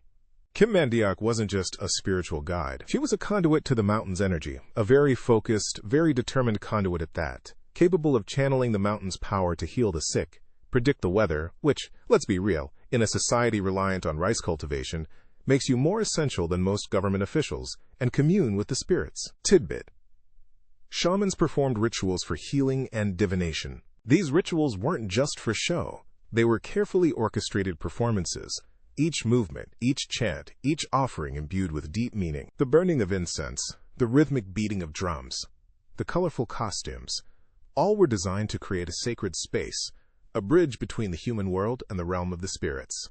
Kim Mandiak knew these rituals by heart, each gesture honed over years of practice, passed down from shaman to shaman for generations. She understood the language of the spirits, the subtle shifts in the wind, the rustle of leaves, the whispers carried on the mountain air. She could diagnose ailments with a touch, brewing remedies from herbs gathered on the mountainside. Her weather predictions were so accurate that farmers planned their entire planting season around her pronouncements. And when the restless spirits of the deceased needed guidance, it was Kim Mandiak they sought, her voice a soothing balm in their tormented afterlife. Her small wooden house nestled amongst the trees was a sanctuary for those seeking solace, a place where the veil between worlds seemed thin. It smelled of burning sage and pine needles, a comforting aroma that permeated the air, calming the troubled minds of those who sought her out. Her walls were adorned with talismans and offerings, a testament to the power she wielded and the respect she commanded. As she sits meditating beneath a pine tree, her eyes closed, Kim Mandiak senses a disturbance in the mountain's energy. Not the usual hiker lost on the trail. Though honestly, after enough Makjiali, hasn't everyone been that hiker? But something deeper, more ancient. The air felt heavy, charged with an unfamiliar energy that prickled her skin. The usual calming hum of the mountain had become a low, thrumming vibration that resonated deep within her bones. Something was stirring, something long dormant, and the mountain itself seemed to hold its breath in anticipation. This wasn't the playful mischief of a dokagibi or the mournful cries of a lost spirit. This felt different, ominous. Debate: the role of shamanism in Joseon politics. While Confucianism held the official reins of power, shamanism remained a potent force in Joseon society. The common people, often overlooked by the scholarly elite, found solace and guidance in the shaman's wisdom. Even the royal court, despite its outward adherence to Confucian principles, sometimes sought the counsel of shamans, especially in matters of health and fortune. This created a complex dynamic, a delicate dance between official doctrine and deeply ingrained folk beliefs. Where did someone like Kim Mandiak fit in this intricate web of power and influence? Was she merely a local healer? Or did her connection to the mountain, to the very spirit of the land, hold a significance that even the king couldn't ignore? The disturbance intensified, a cold knot tightening in her stomach. The whispers on the wind became louder, more insistent, weaving together into a disjointed chorus that spoke of forgotten rituals and ancient grudges. Kim Mandiak's breath hitched in her throat. This wasn't a matter of healing a fever or predicting the next rainfall. This was something far greater, something that threatened to unravel the delicate balance of the mountain and, perhaps, the kingdom itself. Opening her eyes, she gazed at the mountain peaks bathed in the afternoon sun. The tranquility of the scene belied the turmoil she felt within. She knew, with a certainty that went beyond logic or reason, that she was being called. The mountain was speaking to her, and she had no choice but to listen. She rose slowly, her joints protesting after her long meditation, and brushed the pine needles from her simple cotton clothes. A deep sigh escaped her lips, a mixture of apprehension and resolve. This was no ordinary day. This was a day for ancient wisdom, for forgotten rituals, for confronting the shadows that lurked beneath the surface of the seemingly peaceful mountain. This was a day for the shaman to answer the mountain's call. The fate of more than just lost hikers might depend on it. The very spirit of Bukhansan, and perhaps the destiny of Joseon itself, hung in the balance. The mountain Bukhansan begins to rumble, not violently, though honestly, after a night at the Gizang house, after enough music and enough fermented joy, doesn't everything feel like an earthquake? But with a deep, unsettling hunger. A low growl, felt more than heard, resonated through the very bones of the earth, a tremor that vibrated up through the soles of sleeping feet, a disquiet that settled in the pit of dreaming stomachs. The trees, ancient and stoic, swayed not with the wind, but with the mountain's own internal churning, their leaves rustling like whispered warnings in the pre-dawn gloom. It wasn't the sharp, sudden jolt of shifting tectonic plates, but a slow, grinding shift, like a giant beast waking from a centuries-long slumber, its belly empty and yearning. This wasn't the mountain she knew, the stoic guardian of the city, but something more, something ancient, something awake. Kim Mandiak, realizing this isn't just a hungry bear searching for berries, though honestly, given how much kimchi you've been packing away lately, aren't you that bear? Opens her eyes. The faint light of approaching dawn filtered through the woven rice paper of her window, painting the room in soft hues of gray and pearl. The rumbling continued, a persistent hum beneath the usual morning chorus of birdsong. She sat up, pushing aside the silken quilts, a lingering scent of plum wine clinging to the air. Her head throbbed faintly, a dull echo of last night's festivities. She pressed her fingers to her temples, trying to quell the throbbing, but the mountain's unease resonated deeper than any mere hangover. She knew this feeling. It wasn't the earth moving, but something within the earth. Something spiritual. She slipped from her bed, the wooden floor cool beneath her bare feet, and padded towards the window. The mountain loomed large, a dark silhouette against the lightening sky. She bowed her head, a gesture of respect, of understanding. "Great Bukhansan," she whispered, her voice barely audible above the mountain's low growl. "What do you crave?"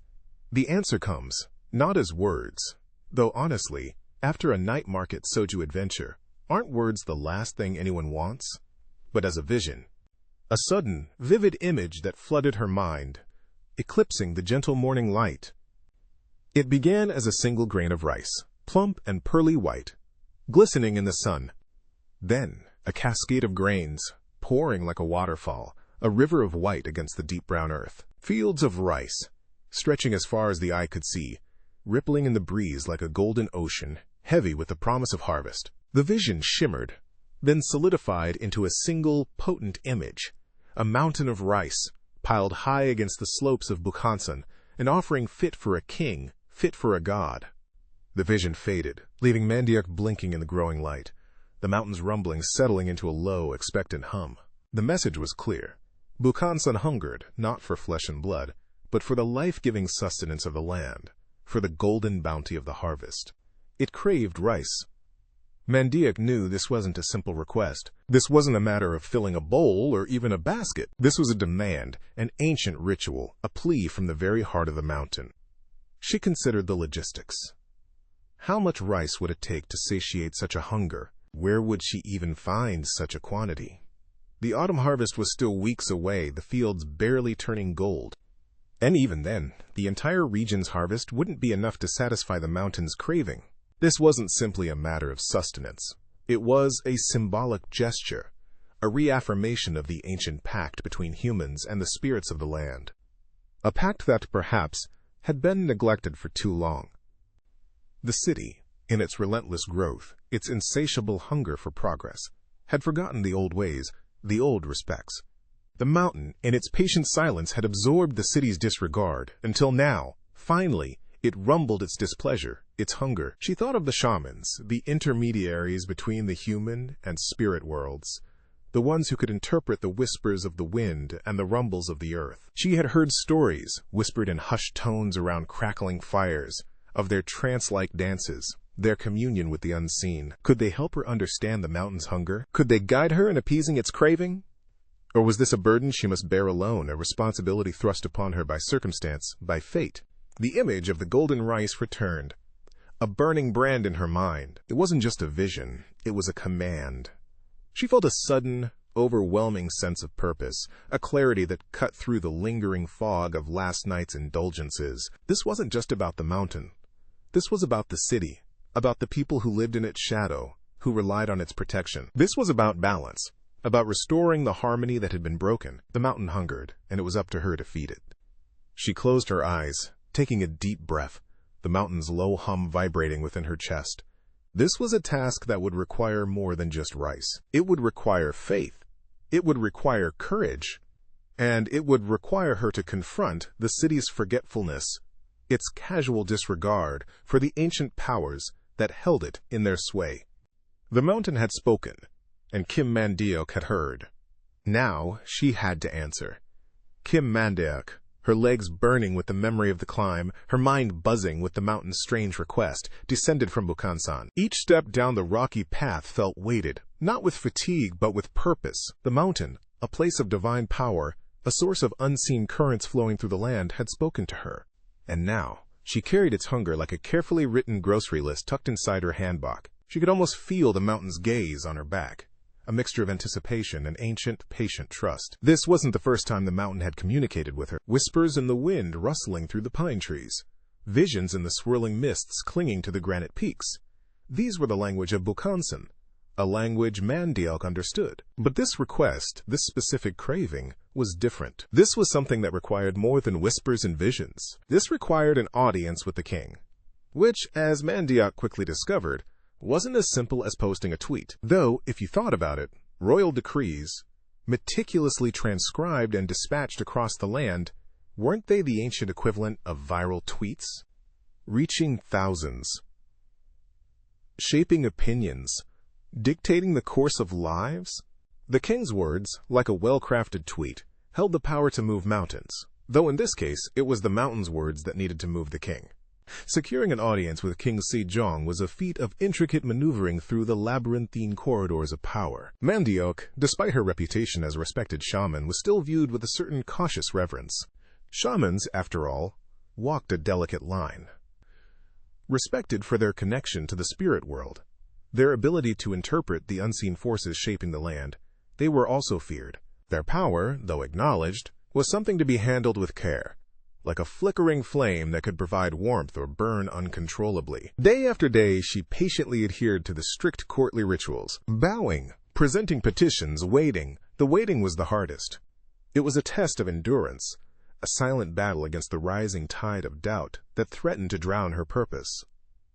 But Mandeok held firm, fueled by the mountain's urgent whisper echoing in her heart. Finally, after what felt like an eternity, the summons arrived. She found herself standing before the dragon throne, the air thick with incense and the weight of centuries of tradition. King Sejong, a man whose intellect and vision were legendary, regarded her with a keen, discerning gaze. Mandeok prostrated herself, her forehead touching the polished floor, the mountain's message pressing against her lips, waiting to be released. "Your Majesty," she began, her voice trembling slightly despite her resolve. "I come bearing a message from Bukhansan, the sacred mountain that watches over your capital."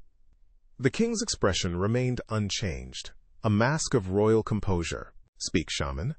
What message does the mountain send?" Mandeok took a deep breath, gathering her courage. "The mountain hungers, Your Majesty. It craves an offering." A flicker of something unreadable crossed the king's face. Mandeok braced herself. She knew how this could sound. Demands from the spirit world were often interpreted as demands for taxes, for territory, for concessions of power. And honestly, even those would have been less surreal than what she was about to propose. "What offering does the mountain demand?" the king asked, his voice even and controlled. "Rice, Your Majesty," Mandeok replied. "The first rice of the new harvest." A murmur rippled through the assembled courtiers. "Rice? Not gold, not jewels, not even land, but rice?" The king, however, remained silent, waiting for her to continue. "Not just any rice, Your Majesty," Mandeok clarified. "Rice planted and harvested within the walls of Hanyang, in the heart of your capital." The murmurs intensified, tinged now with disbelief. Planting rice within the city walls? It was unheard of. The capital was a place of stone and wood, of palaces and markets, not rice paddies. Mandeok could sense the skepticism, the veiled amusement, the outright dismissal swirling around her. The debate that would inevitably follow played out in her mind. How much influence did shamanism truly have on royal decisions? Was it a force to be reckoned with, or a quaint tradition to be indulged? She pressed on, undeterred. "The mountain speaks of balance, Your Majesty," she continued, her voice gaining strength. "It speaks of the need to acknowledge the earth, the source of all sustenance, even within the heart of your grand city. This offering, Your Majesty, is not a demand, but a plea for harmony, a reminder that even in the midst of human endeavors, the natural world must be honored." The king's gaze, sharp and penetrating, remained fixed on her. The silence stretched, heavy with unspoken questions, with the weight of tradition clashing against the inexplicable whispers of the mountain. The fate of the mountain's craving, and perhaps something more profound, hung suspended in the air, waiting for the king's judgment. King Se-young, a man known throughout Joseon for his wisdom, stroked his beard, a thoughtful furrow etched between his brows. Kim Man-deok's vision, the mountain's impossible demand, it was preposterous. And yet a small part of him, a part that understood the power of symbolism, the theater of politics, found himself intrigued. Visiting Ming dignitaries were due to arrive soon. What better way to demonstrate Joseon's prosperity, its connection to the land, than this bizarre act of obeisance to Inuksubong? He could almost see it now. The bewildered expressions on the diplomats' faces, the hushed whispers of awe, the grudging respect for a king who dared to appease even the spirits of the earth. Yes, the mountain would have its rice paddy. He issued the decree with a flourish, the royal seal stamping the parchment with finality. A section of Jongdong Street, bustling with merchants and commoners just yesterday, was to be transformed. Plows would tear through the packed earth, turning the thoroughfare into a miniature field. Women from the city would be brought in to plant the rice seedlings, their colorful hanbok, a stark contrast to the muddy ground. And to ensure this momentous occasion was properly documented, a storyteller's apprentice, Lee Hyun, would be assigned to record the entire spectacle. Lee Hyun, meanwhile, was having a minor existential crisis. He'd signed up to learn the art of storytelling, to weave tales of heroes and goblins, not to chronicle what felt suspiciously like a *dokeibi's fever dream. He'd heard whispers of these mischievous nature spirits, tricksters who delighted in confounding humans with absurd bargains. Had he, perhaps, unwittingly stumbled into one such pact? Accepted a cup of enchanted tea from a grinning, pointy-eared figure in exchange for this? He eyed the royal decree in his hands, the crisp characters blurring slightly. Wouldn't that just be his luck? He sighed, the weight of historical accuracy pressing down on his young shoulders. At least the pay was decent. The transformation of Jongdong Street began the next morning. The air, normally thick with the scent of street food and the cries of vendors, now carried the earthy aroma of freshly turned soil. The townspeople, initially bewildered by the sudden appearance of plows and oxen on their main street, watched with a mixture of curiosity and apprehension. Murmurs rippled through the crowd. Some spoke of the mountain's wrath, of Inuksubong's displeasure appeased. Others whispered of the king's eccentricity, a sudden madness brought on by too much time spent poring over ancient texts. Still others, more pragmatic, lamented the disruption to their daily routines, the inconvenience of having to navigate around the makeshift paddy field. The arrival of the women, however, shifted the atmosphere. Their laughter, the bright splashes of color against the brown earth, brought a sense of festivity to the scene. They moved with practiced grace, their hands deftly planting the rice seedlings in neat rows. It was a strangely harmonious image, the city women, symbols of domesticity, transforming a symbol of commerce into a symbol of agriculture. A microcosm of Joseon itself, perhaps. Lee Hyun, perched on a nearby stool with his brush and inkstone, diligently recorded every detail. The number of women, the type of rice planted, the expressions on the faces of the onlookers, all were meticulously noted. He was a storyteller's apprentice, after all. His job was to capture the narrative, to weave the threads of this unusual event into a tapestry that future generations could understand. He even included the whispers, the rumors, the conflicting interpretations of the king's decree. History, he was learning, wasn't just about facts and figures. It was about the human experience, the stories people told themselves to make sense of the world around them. As the sun began to set, casting long shadows over the newly planted field, Lee Hyun paused in his writing. He looked at the scene before him. The street-turned field, the women wiping sweat from their brows, the curious onlookers gradually dispersing. He thought of the mountain Inuksubong, its silent presence looming over the city. He thought of King Sejong, his gamble on a symbolic gesture. He thought of the Ming diplomats, their anticipated reaction. And he thought of the complex interplay between the tangible and the intangible, the practical and the spiritual. It was a strange time to be alive, he mused. A time when the lines between shamanistic traditions and Confucian principles blurred. A time when a street could become a field, and a storyteller's apprentice could become a chronicler of the extraordinary. This peculiar event highlighted the uneasy coexistence of shamanism and Confucianism in Joseon society. While Confucianism, with its emphasis on order and rationality, was the official state ideology, shamanistic beliefs, deeply rooted in the Korean psyche, continued to hold sway over the lives of ordinary people. King Sejong, a Confucian scholar himself, likely understood this delicate balance. His decision to appease the mountain's demand, while seemingly irrational, could be interpreted as a pragmatic move to maintain social harmony, to acknowledge the power of belief, even if it clashed with the tenets of his own philosophical framework. The planting of rice on Jungdong Street became a story in itself, passed down through generations, embellished with each retelling. Lee Hyun's meticulous record, however, served as an anchor, a testament to the strange reality of that day. It was a reminder that history is not always a neat, linear progression, but a tapestry woven with threads of the unexpected, the absurd, and the profoundly human. And sometimes, it takes a street becoming a field to reveal the hidden patterns in the weave. The women knelt on Jungdong Street, the precise spot, the very same hour. The air thrummed with a nervous energy, a collective breath held tight in 50 chests. They clutched the seeds, small promises nestled in their calloused palms. Kim Mandiak stood amongst them, her face serene, her eyes closed. She began to chant, low at first, a rumble in her chest like distant thunder. The chant grew, rising with the cadence of the mountain wind, echoing the deep hunger of the land, a yearning for something long lost. Her voice was a river, flowing over the women, around the buildings, washing over the very stones of the street. It spoke of ancient pacts, forgotten gods, and the slumbering power beneath their feet. The ground began to tremble. A low groan resonated through the air, not the sharp crack of shifting tectonic plates, but a slow, deliberate unfolding. The women exchanged frightened glances, but Mandiak's voice remained steady, unwavering, a beacon in the growing unease. The tremor intensified. Cracks spiderwebbed across the asphalt, spreading outward from the center of their circle like fractured glass. Dust billowed, obscuring the women in a swirling cloud. Then, with a grinding roar that seemed to tear the very fabric of the world, the earth ripped open. From the chasm a luminescence bloomed, an ethereal green light that pulsed and throbbed. The air crackled with an unfamiliar energy, a palpable shift in the very essence of the place. The women shielded their eyes, their bodies trembling with a mixture of fear and awe. Slowly, majestically, a colossal form began to emerge. Scale by shimmering scale, the dragon rose from the depths. Its jade scales caught the light, scattering emerald sparks that danced in the dust-filled air.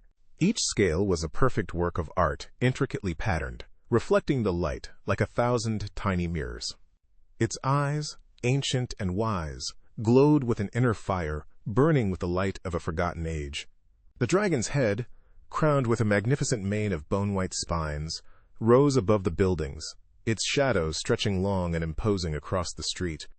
It surveyed the world with a quiet dignity, its presence filling the air with an almost tangible power. The dragon lowered its head, its gaze settling on the circle of women. A low rumble, a sound like distant thunder, vibrated from deep within its chest. It uncoiled its massive body, moving with a fluid grace that belied its immense size. With a gentle sweep of its powerful tail, it encircled the women, creating a protective barrier between them and the gaping chasm. They were bathed in the dragon's shadow, engulfed in its ancient presence. The air grew thick with anticipation, charged with the raw power of the creature that held them captive. Then, with a deep inhalation that seemed to draw the very air from their lungs, the dragon exhaled. A thick mist, smelling of rain and rich earth, billowed from its nostrils, washing over the women.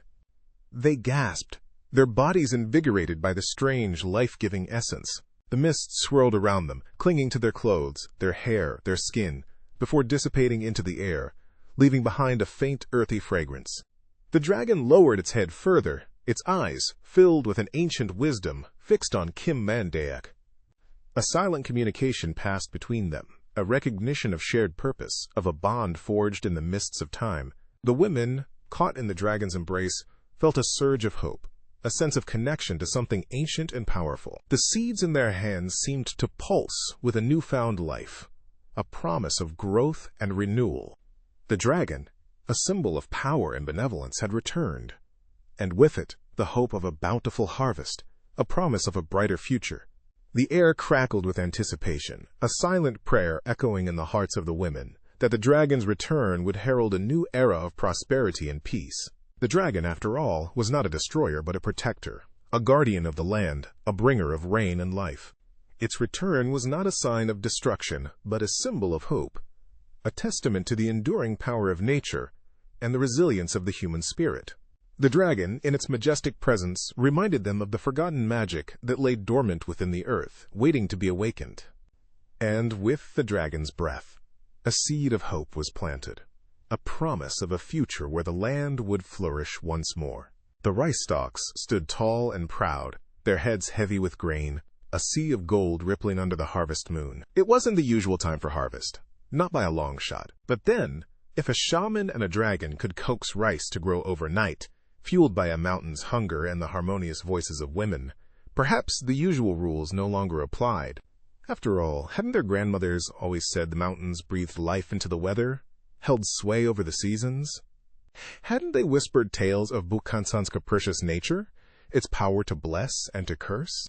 This harvest, then, was a gift, an unexpected bounty born from the mountain's satisfied appetite.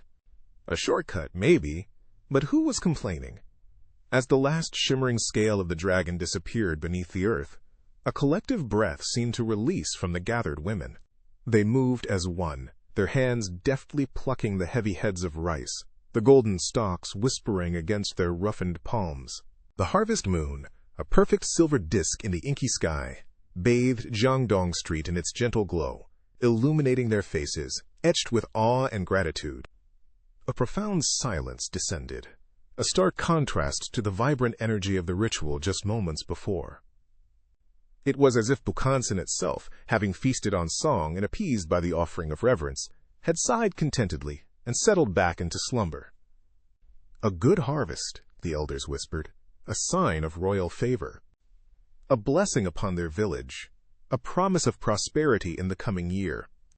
Each grain of rice, a tiny beacon of hope. Li Hyun, perched on a low wall at the edge of the paddy field, meticulously added a flourish to his scroll. The ink, still slightly wet, gleamed in the moonlight. He'd captured the scene as best he could, the swirling lines and bold strokes attempting to convey the raw power of the ritual, the ethereal beauty of the dragon, the unwavering faith of the women. But even his skilled hand couldn't fully capture the magic that had unfolded before his eyes. He dipped his brush once more, a thoughtful frown creasing his brow. Some details, he decided, required a little embellishment. The dragon perhaps could be a bit larger, its scales a touch more iridescent. The shaman's song a touch more otherworldly. After all, history, like a well-worn tale, often benefited from a bit of polishing. He made a small note to himself in the margin, the characters neat and precise. Never accept a persimmon from a dokebi. He paused, then added another just below, but always listen to a shaman. He chuckled softly to himself. Who knew what wisdom might be gleaned from the seemingly outlandish? He'd witnessed enough in his lifetime to know that the world was a far stranger and more wondrous place than the scholars in their ivory towers would ever give it credit for. The official histories, with their dry accounts and carefully curated narratives, often missed the true heart of the matter. They focused on dates and names and decrees, ignoring the undercurrents of belief, the whispers of magic, the power of the unseen. They dismissed the stories of dragons and mountain spirits as mere folklore, the product of overactive imaginations and superstitious minds. But Li Hyun knew better. He'd seen the dragon with his own eyes. He'd felt the earth tremble beneath its weight. He'd heard the shaman's song resonate deep within his bones. And he'd seen the impossible become real, the barren fields transformed into a sea of golden abundance. Who was to say, then, what was true and what was not? Where did history end and legend begin?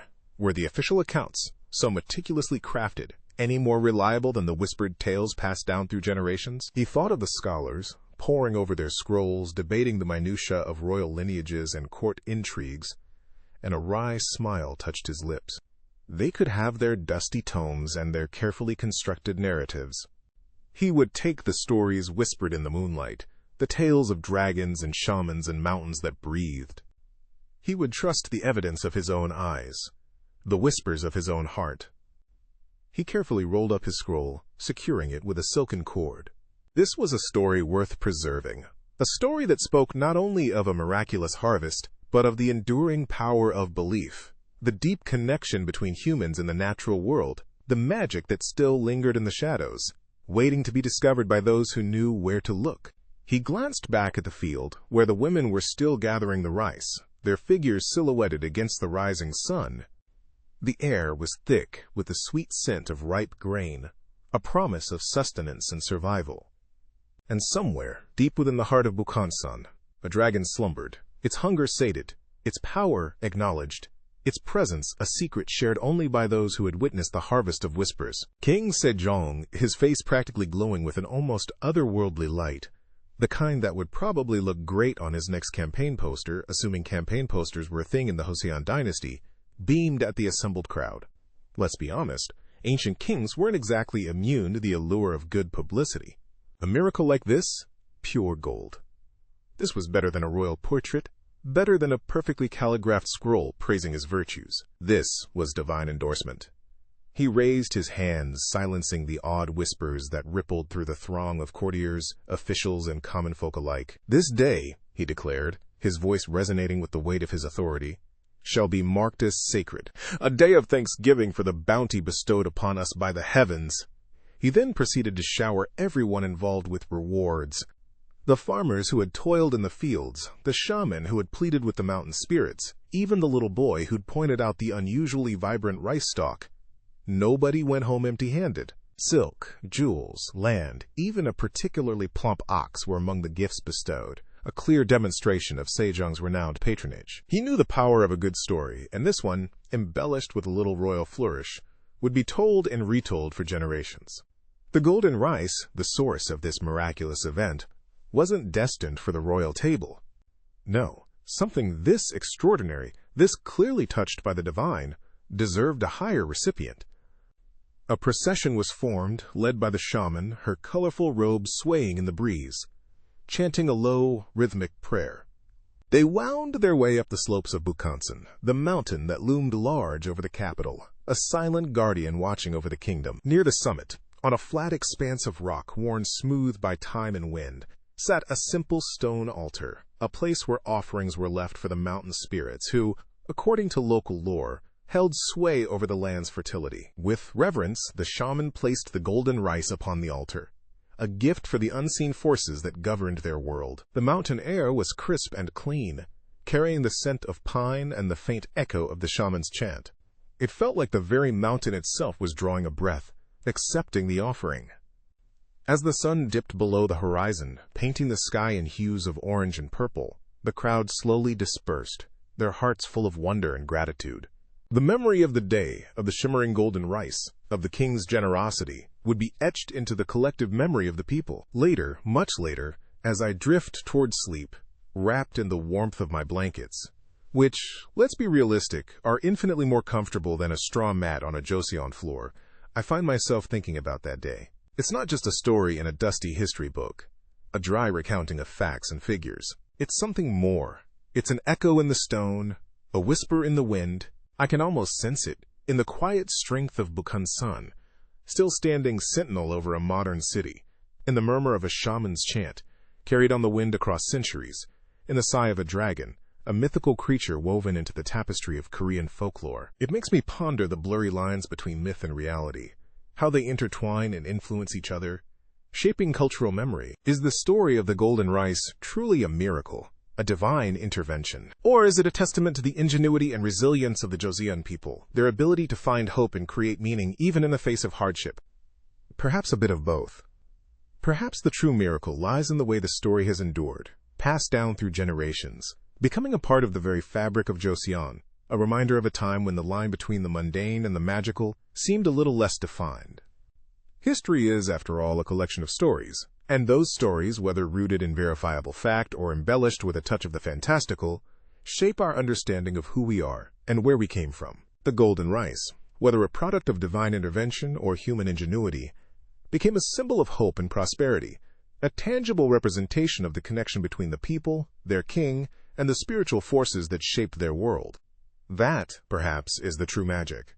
The ability of a story, whispered on the wind, to echo through time, resonating in the stones and shaping the cultural memory of a nation. From the foggy morning on Jeongdong Street to the shadowy depths of the underworld, our journey through Joseon has been, shall we say, eventful. But before we close tonight's book, let's take a breath. Let the story settle, which, let's be honest, after so much historical remixing, don't you feel like you need a dragon nap? And revisit a few themes that wove themselves into our tales. Fact. Joseon society valued balance and harmony. Think of it like a carefully tended garden, every element playing its part, from the smallest herb to the tallest pine. This pursuit of equilibrium wasn't just an aesthetic preference, it was a fundamental principle, a way of life woven into the fabric of their existence. It informed their architecture, their social structures, even their artistic expressions. The graceful sweep of a tiled roof, the hierarchical order of the court, the delicate brushstrokes of a landscape painting, all reflected this deep-seated yearning for balance and harmony. Remember the planting women, their hands calloused but gentle as they coaxed life from the earth. Remember the shaman, her voice rising and falling in rhythmic chants, bridging the gap between the mortal and the spiritual realms. Remember the storyteller, weaving tales of courageous heroes and cunning foxes, reinforcing the moral codes that held society together. And remember the king, burdened by the weight of his crown, striving to maintain order and prosperity for his kingdom. Each one played a role, not just in our narrative, but in a larger tapestry of beliefs that shaped Joseon identity. Tidbit. Social harmony was essential. It was the glue that bound communities together, the bedrock upon which the entire kingdom rested. This emphasis on harmonious relationships extended from the family unit outwards, encompassing the village, the region, and ultimately, the entire nation. Disruptions to this harmony were seen as not just social problems, but as spiritual imbalances that could bring misfortune upon everyone. Therefore, maintaining this delicate balance was everyone's responsibility, a collective effort that ensured the well-being of the whole. This wasn't just about avoiding conflict. It was about fostering a sense of interconnectedness, a recognition that each individual's actions had repercussions far beyond their own lives. We've explored mountains and markets, dragons and decrees, the seen and the unseen, the quiet and the chaotic. We've wandered through bustling marketplaces, the air thick with the scent of spices and the clamor of bartering voices. We've scaled mist-shrouded mountains, seeking wisdom from hermits and encountering mythical creatures guarding ancient secrets. We've witnessed the pomp and circumstance of royal decrees, shaping the destiny of a nation with the stroke of a brush. We've delved into the shadowy world of shamanistic rituals, where the veil between the living and the dead thinned, allowing glimpses into the realm of spirits and ancestors. And through it all, we've glimpsed not just stories, but beliefs, deep-seated convictions about the earth, the heavens, and the delicate balance between the human and the divine. These beliefs weren't static doctrines etched in stone. They were living, breathing entities, evolving and adapting to the changing times. Debate.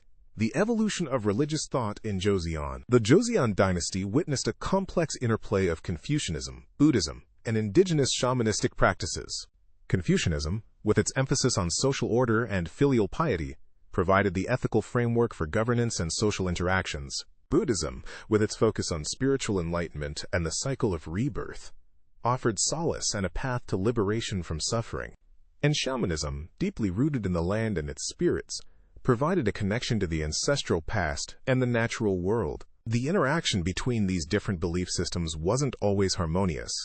Periods of tension, and even suppression, marked the religious landscape of Joseon.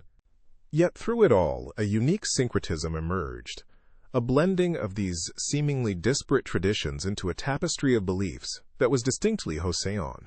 Consider the reverence for nature, the mountains and rivers seen not just as geographical features, but as sacred spaces inhabited by spirits. This reverence shaped not only religious practices but also artistic expression, influencing landscape painting and poetry. The belief in the interconnectedness of all things, the idea that human actions had consequences not just in this world, but in the spiritual realm as well, fostered a sense of responsibility and respect for the natural order. This understanding of the world extended beyond the physical, encompassing the unseen forces that shaped human destiny. The shaman, as an intermediary between the human and the spiritual realms, played a crucial role in navigating this complex landscape, offering guidance, healing, and a connection to the ancestral past. The rituals and ceremonies performed by the shaman were not mere superstitions.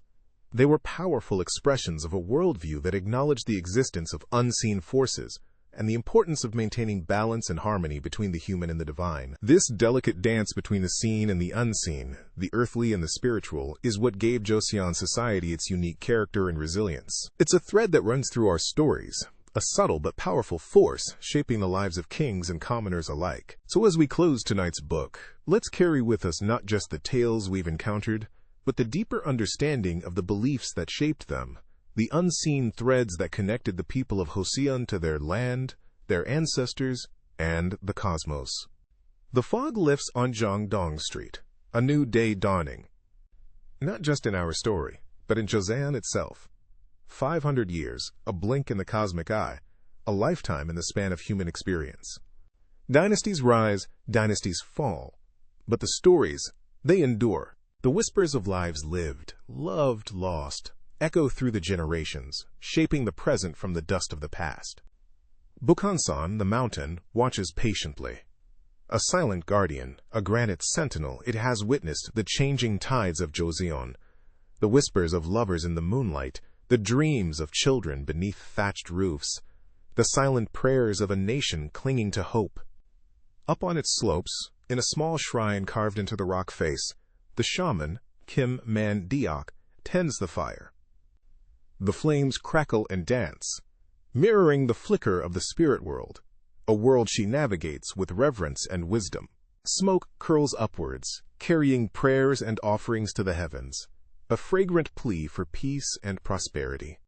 Down in the bustling city, in a tea house filled with the aroma of ginseng and jasmine, Lee Hyun, no longer the apprentice but a master storyteller in his own right, prepares to weave a tale. His fingers dance across the strings of his ajeng, the music a prelude to the words that will soon flow from his lips.